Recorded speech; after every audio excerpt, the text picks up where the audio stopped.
বিয়ের পর প্রথম বাবার বাড়ি আসলাম। আমার রুমে ঢুকতে গিয়েই হতভম্ব।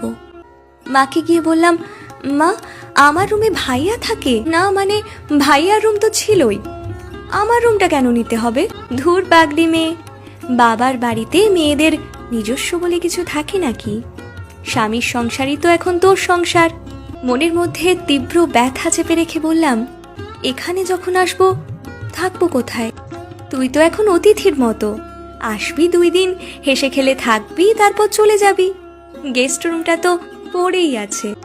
মাকে আর কিছু বললাম না। বিয়ের 8 দিনের মাথায় আমার রুমটা এখন পুরোপুরি ভাইয়ার রুম হয়ে গেছে। এখন আমি তাহলে এই বাড়ির কেউ না, বাড়ির রাজকন্যা। 8 দিনে বাড়ির অতিথি হয়ে গেলাম। নীরবে কাঁদছি। এ কান্নার অর্থ শুধু মেয়েরাই বুঝবে, আর কেউ না।